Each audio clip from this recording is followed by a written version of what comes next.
影を包んだ触れたい距離なのに君は遠い存在で君の声がまだ響く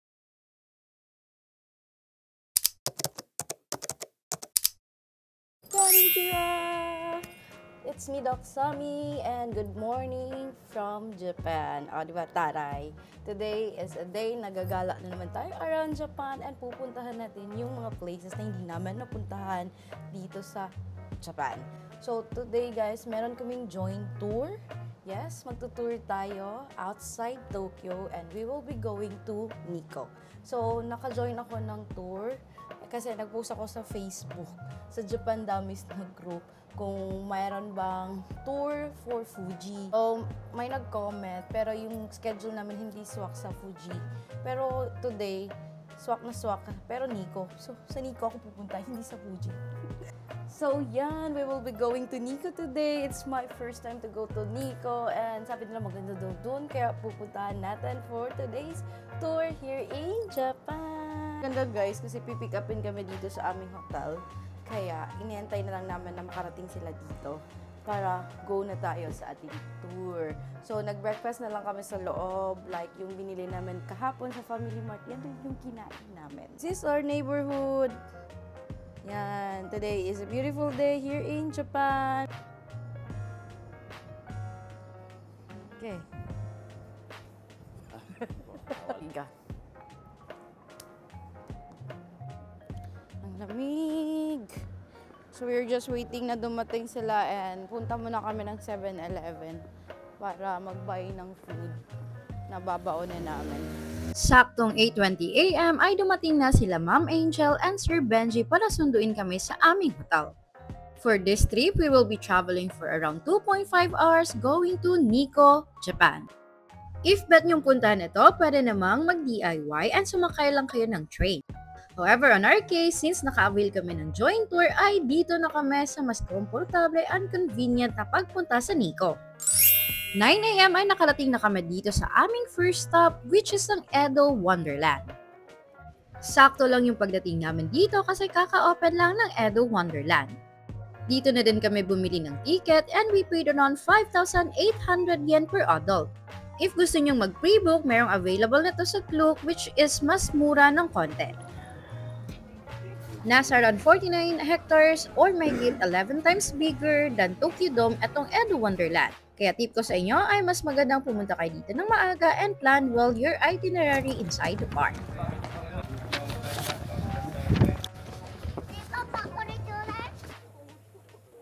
Hey guys, we are finally here in Nikko and our first stop ay etong Edo Wonderland. So etong Edo Wonderland is a Japanese cultural theme park located here in Nikko and this will be our first stop for today's tour. So, gustong-gusto kong mapuntahan ang lugar na ito kasi para siyang yung sa Demon Slayer na vibes. Kaya today, sisilipin natin kung anong meron dito. Wala dito guys, 0 degrees, sobrang lamig. Especially kung humangin. Ay, ang cute!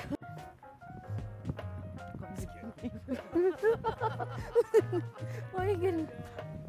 Tingnan niyo yung kamay ko, guys.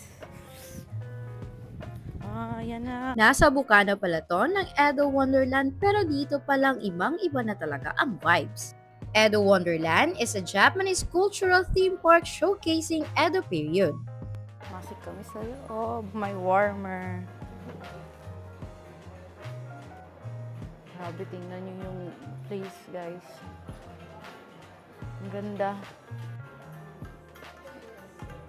Yan, fun na fun talaga siya ng mga ganito. Swordsman Village ng Demon Slayer. Let's continue to explore this place. Hi!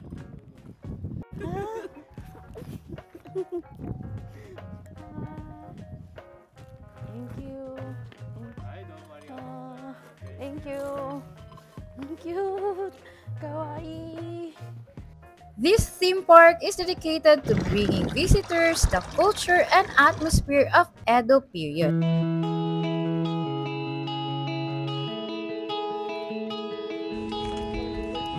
Mo 2つしか今ねえから。はいはい、早いもん勝ち、早いもん勝ち。ほら、これこれ。はいはい、オッケーオッケー。はい。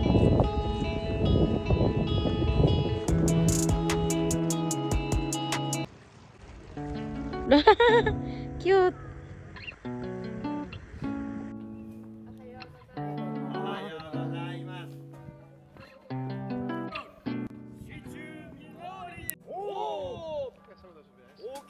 One of the main reason kung bakit talaga pinuntahan namin ang lugar na to ay dahil bucket list talaga to namin mag-asawa. And this place is giving Demon Slayer vibes. It's a good thing talaga na nakapunta kami dito kasi sobrang nagustuhan talaga namin ang atmosphere dito sa Edo Wonderland.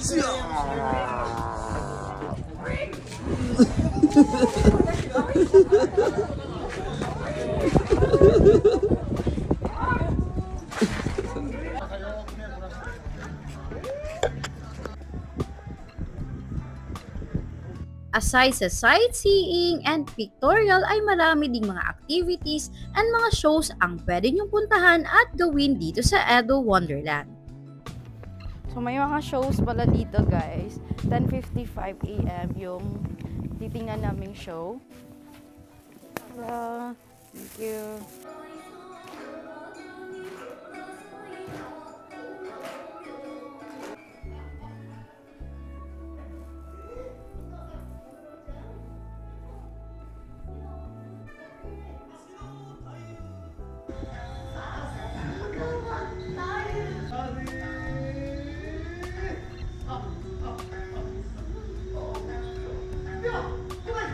One of the favorite spot namin sa loob ng Edo Wonderland ay ang Ninja Village, kung saan makikita nyo ang mga ninjas and may mga palaro pa sila dito sa Ninja Village. Guys, sobrang lawak talaga ng Edo Wonderland and buti na lang ngayong araw na to nag-join kami ng tour kasi binigyan kami ng 3 hours na time to explore Edo Wonderland. Actually, depende pa sa amin daw yan. So, since nakikisama lang kami sa tour ng iba, well, wala kaming problema kasi imagine 3 hours kang gagala dito. Sobrang tagal na yun, guys.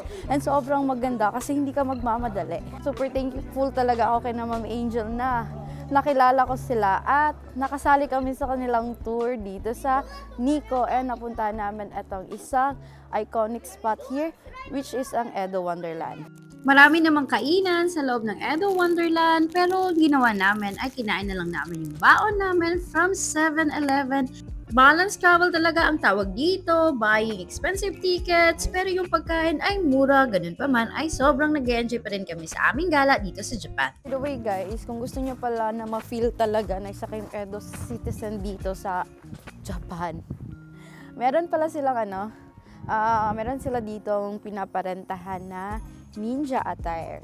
Yes, available lang din dito. Lalagay ko na lang yung presyo dito. Pero just in case, ma-feel nyo talaga, yan, mag-rent kayo. Kasi madami ding nagre-rent ngayon. Sa amin, hindi na kami nag-rent. Kasi kapagod magbihis. Pero, yan, maganda din yung mga sinusuot nila dito. If you're coming here, meron silang mga programs, iba't ibang programs. So, pwede nyo siyang mapanood.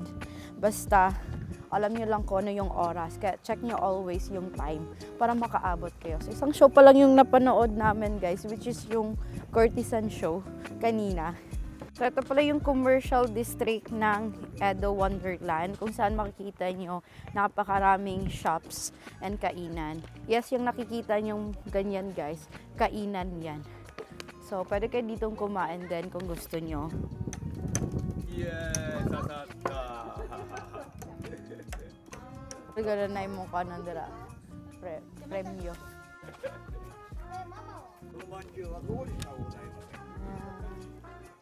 Para talaga siyang isang village, guys. And yung mga staff dito, nakadamit talaga sila nung sinaunang mga Edo people. Yes, so napaka-accommodating din nila. Like, sila pa nag-o-offer na picturean nila kayo. Tapos, napaka-polite din nila kasi pag dumadaan ka, nag-greet talaga sila. So, in character talaga yung mga tao dito, guys. Sobrang nakaka-amaze talaga. Ito pala yung Ninja Village, guys. Ang daming activity dito. Saya nga lang nahuli kami Kaya if pupunta kayo dito guys, puntahan nyo talaga tong area na to. Thank you. Ayan guys, oh. Kuha talaga kayo ng map.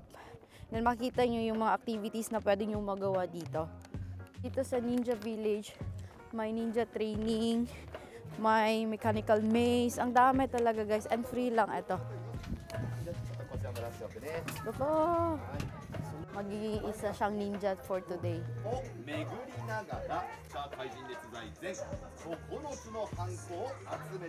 Challenge nila, ganyan dadaanan nila. Kinisan. So yan yung first challenge nila, dadaan daw sila dyan. Adult lang dyan. Bata kasi yung una.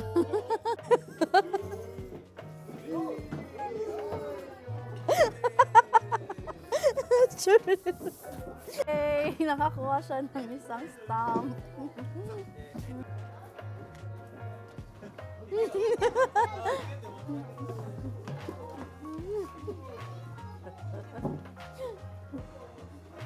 Dili ka pwede maigo.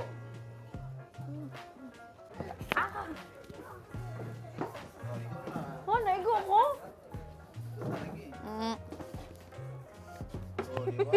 Lampa.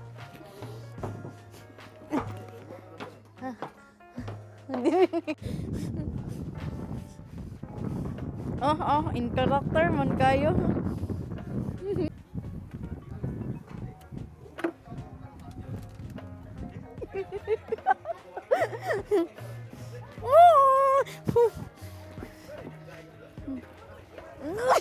Wala na. Damn. Bibo.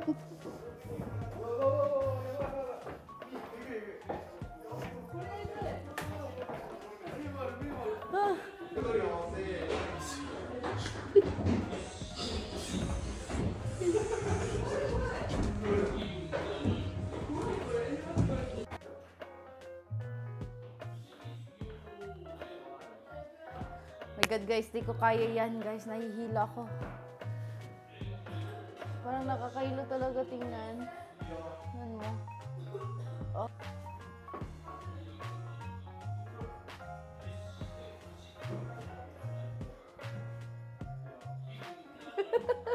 Ang sarap mo na kumana.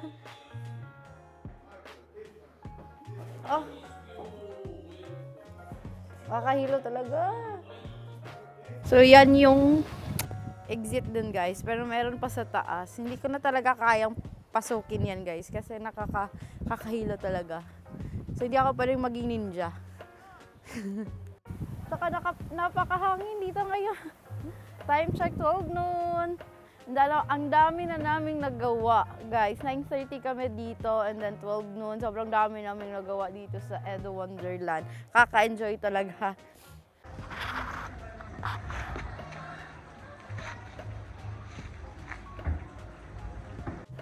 So, pupunta tayo doon sa show na yun, guys. Ninja show. One of the spirit of the shadow.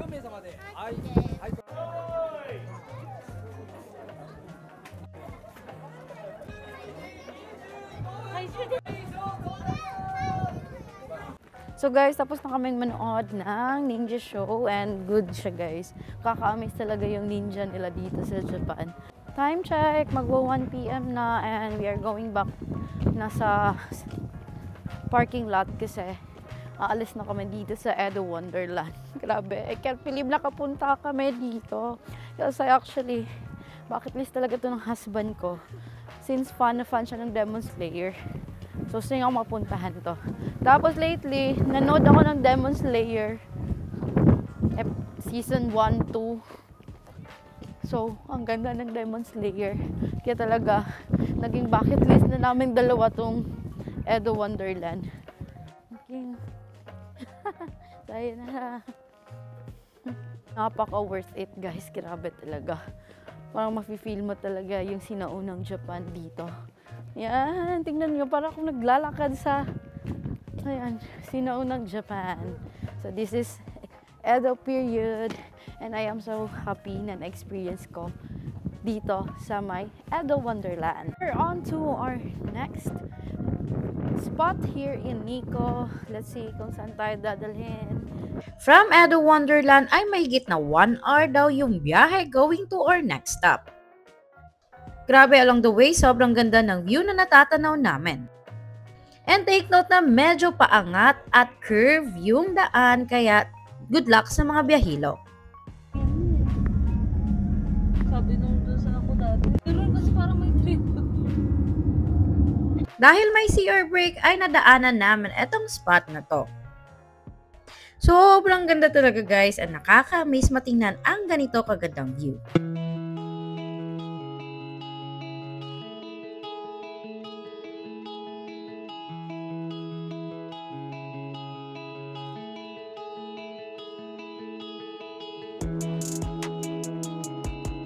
Imagine guys, from Edo period at dito kami sa tuktok. It's like 1,200 meters above sea level. Wow. See, this is not our destination, pero nag-stop over kami dito para makita tong view na to. Ang ganda! Ah. Balik na kami!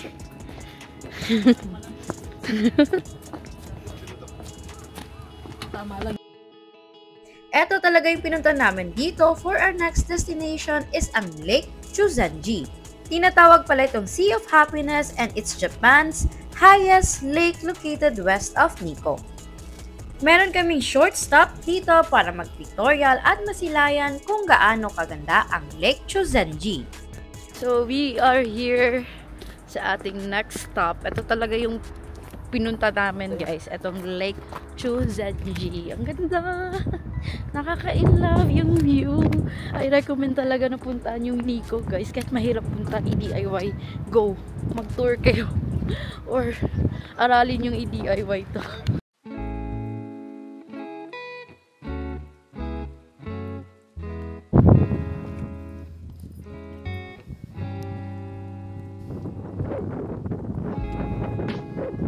This scene feels like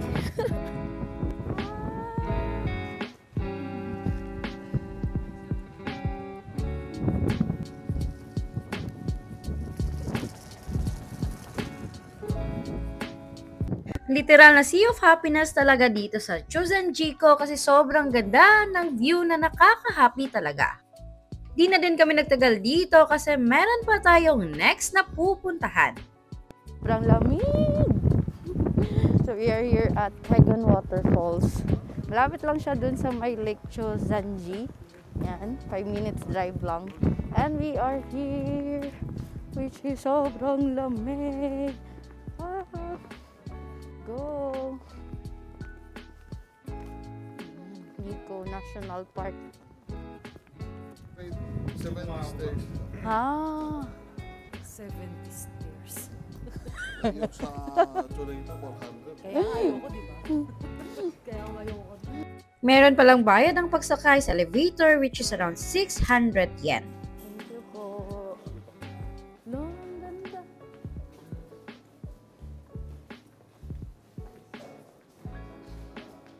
From the entrance, ay need mo pang sumakay ng elevator going down. And alam nyo ba na ang elevator is around 100 meters na haba. Pagkababa ay merong passageway na maghahatid sa inyo dito sa observatory ng Kegon Waterfalls.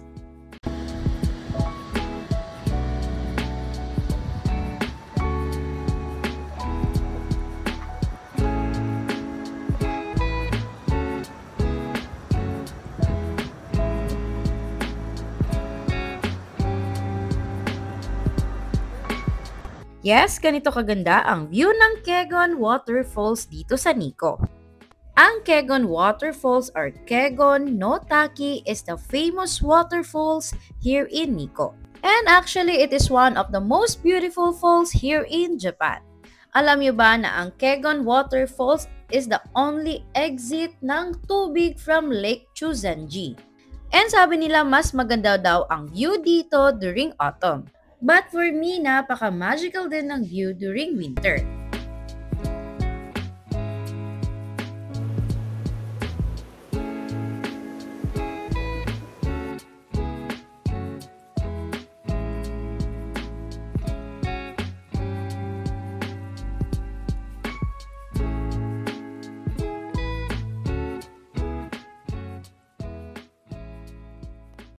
we are done here. Saglit lang kami guys, mga 30 minutes ganon. Choice namin yun kasi sobrang lamig na sa baba. Iba yung lamig niya dito sa taas tsaka dun sa baba. Sobrang lamig talaga dun. Pero nakaka-amaze yung view. Ang ganda talaga ng view ng Kegon Waterfalls. Yun dito pa. Sa baba? Mas malamig pala dun. Wala si Kuya Benji, yung aming driver to tour guide for today. Yan. Hanapin nyo siya sa Facebook. So yun guys, kung gusto nyo mag-book ng tour and all, doon kayo Kuya Benji. Kasi ang ganda ng sasakyan niya. Napaka-komportable pa, tsaka napakaluwag. Ano pong ano nyo? Diba? From Kegon Waterfalls ay bumiyahe na naman kami ulit going to our next destination, which is ang Nikko Toshugo Shrine. This is one of the most important religious sites in Japan located in the forest of Tochigi Prefecture. This is also the final resting of Tokugawa Ieyasu, which is a samurai leader who united Japan during 1600. Until 4 PM lang pala open ang Toshugo Shrine and unfortunately, hindi na kami makakapasok dahil sarado na ito.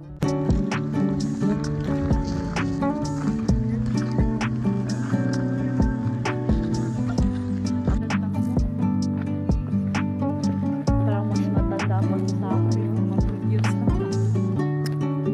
Sarado na guys, wala na kaming abutan. So hanggang 4 PM lang pala dito. Ayan, ganyan.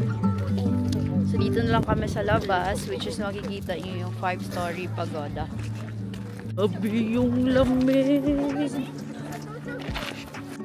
Ito yun sila sir. Pwede pumasok to? Ha? Bawal daw sir eh. Ay, close na. Ay, tayo. Ah, hi. Oo naman. Hello! Hi! Welcome to Nikko. Ito pa si Ma'am Angel, saka si Sir Christian, saka si Ma'am Claire. Yan. Sila yung kasama namin dito. Yan. Yung followers. Siyempre. Japan with Doksana. Next na stop namin ay etong Futarasan Shrine Shinko Bridge or madalas na tinatawag na the Red Bridge. Alam nyo ba na isa ito sa 3 finest bridge in Japan and makikita nyo lamang ito sa Nikko, Tochigi Prefecture. Our last stop here at Nikko, this is the Red Bridge. Golden hour guys. Sayang sarado na, so hindi nga kami nakapasok kasi until 4 PM lang pala siya. Pero from here naman, kitang-kita pa din yung Red Bridge. Yan, so this is our last stop for today. All I can say, grabe, amazing, ang ganda ng Nikko. Ang gandang balikan kasi sikat yung Nikko sa kanilang autumn. So hopefully makabalik tayo dito ng autumn guys. Ang ganda! Yan yun, pwede ka dumaan dun guys, oh, tapos dan ka dun sa bridge. Yan, ang gandang picturean, di ba? Tingnan nyo yung view. However, today, na-close na kasi nagpas na ng 4 PM. Ganun pa man, still a beautiful view for our last stop here at Nikko. Thank you, Lord! Nakapunta kami dito. Alam niyo ba, ang sarap sa feeling na maka-explore na ibang cities and lugar dito sa Japan. Kasi every cities talaga, every place here in Japan, meron talaga siyang kanya-kanyang beauty. Like dito sa Nikko. Na-amaze ako guys kasi actually, Fuji talaga yung initial plan. But I'm so happy na nag-Nikko kami for today.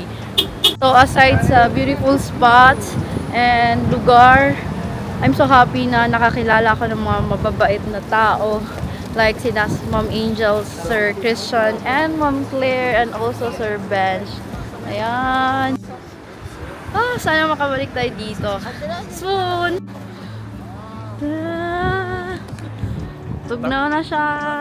Saktong 5 PM pala kami umalis dito sa Nikko and another 2.5 hours na biyahe na naman going back to Tokyo. Ganun pa man napaka-relaxing ng aming biyahe at nakatulog kami while on our way back to Tokyo, Japan.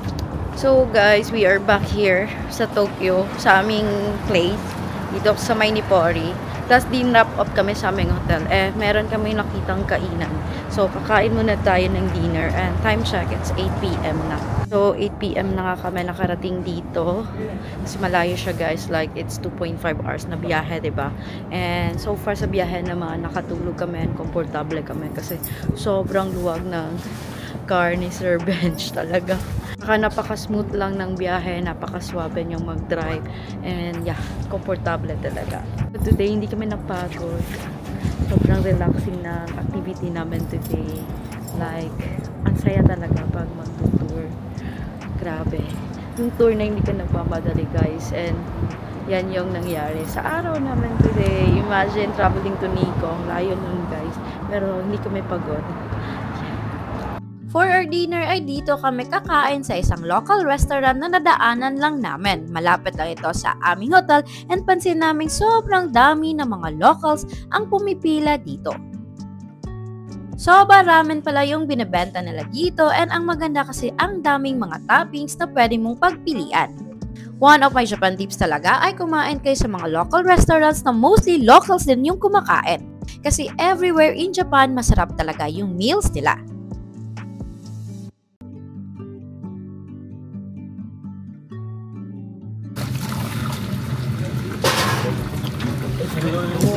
Saan kami kumain, guys? Tingnan nyo, haba ng pila. Solve na solve kami. Ang mura lang niya. Imagine sa chicken, guys, nasa 150 yen lang yung isa. So, ang dami naman ng add-ons. Umabot ng 2,000 yen yung ano namin, yung nabayad namin kanina. Pero sobrang laki ng servings. Sobrang sarap. Solve na solve. Sa aming kinainan, ito naman yung aming way going to our hotel. Ito yung aming hotel. Nippori Hotel Harmony. And that's it for our Nico vlog. For our next vlog naman, pag-usapan natin ang Kamakura Day Tour from Tokyo. Kaya naman if bet nyo ang mga ganitong content, don't forget to like and subscribe. Gamitin nyo na din ang aking clue code, DocSamiClook, and my name is DocSami. Thank you for watching my vlog.